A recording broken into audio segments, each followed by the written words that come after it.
Colin Bridgford. I'm the Chief Executive and also the Senior Safeguarding Lead here at Manchester FA. Yeah, the certificate in higher education, something that the FA have been working on and working in partnership with UCFB now for a couple of years to develop.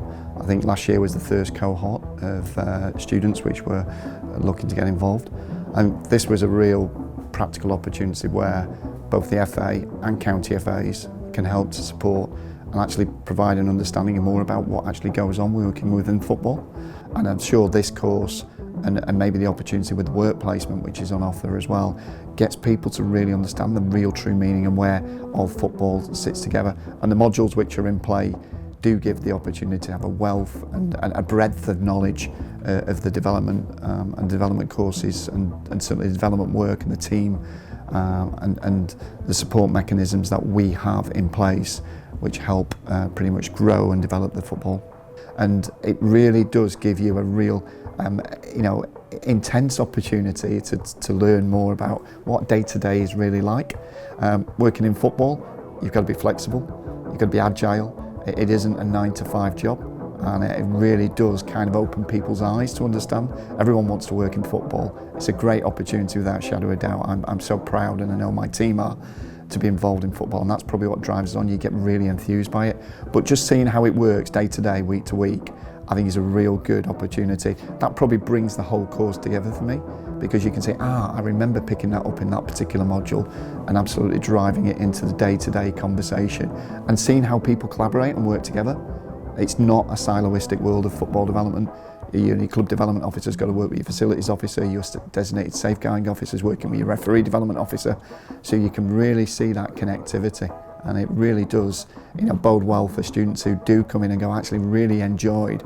I didn't realise, and that's many of the conversation, I didn't realise actually what goes on in a county FA or work of the FA. Yeah, the pathways sometimes are very specific to a particular sector. So we mentioned there refereeing. So we have a refereeing development officer who actually looks after all the referees. We've got over 1,000 referees, refereeing across Greater Manchester.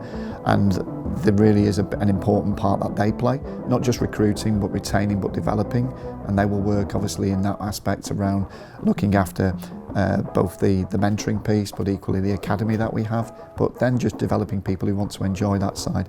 The women and girls game, a real big growth area, and beyond the women and girls game then you start to connect in things like facilities, club development, volunteer development and coach development. So I think you can gauge there's an absolute broad range of different opportunities, but sometimes them skill sets do cross over as well, so you don't necessarily need to be a coach to understand coach development, but it's helpful. But like I say, this course, hopefully when you go through the modules and the football development modules, you'll start to understand exactly a bit more in depth about those. Personally for me, like being a big driver, I wouldn't have had them opportunities if it wasn't for UCFB. I mentioned I was on internship here when I was a student, and again that was a massive help, and I wouldn't have had that without UCFB having the arrangement with Manchester FA in the first place. And then I guess the skills that I had learned at uni, I could then apply them in the practical industry and practice them. So again, I guess it's all worked out in the fact that I've sort of been able to apply them and practice them skills while on internship. And then because I've got them skills, when I've come to go for a full-time job, I've proven that I can do it at Manchester FA. So I guess that's helped me make a job. So yeah, I mean, around video editing, setting up cameras and just working with others again, like learning off the peers, the other people I was on internship with, it's made a massive difference, and I wouldn't be here today without them opportunities really. You've got to get involved with the whole opportunity. So if there is opportunities, might be our young leaders, which we have here.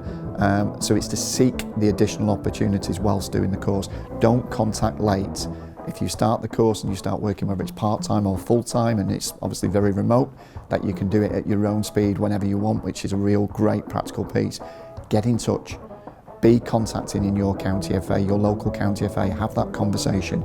Can you get more involved? Is there any events going on? The more you learn about what's actually going on, if that's absolutely your passion that you want to be, and that's your future and your vision that you want to be employed in football, you can't occupy this space without actually going through it, volunteering, connecting. Maybe connecting with a local club as well is a great example. So I think my key message on summary of that is getting in early and volunteer, connect can I come and spend, and we have UCFB students here, can I spend a couple of days a week, or can I have a day a week which I can come and spend with your county FA and learn about that? And they're the types of things we've offered here in Manchester, certainly over the last 2 years or so.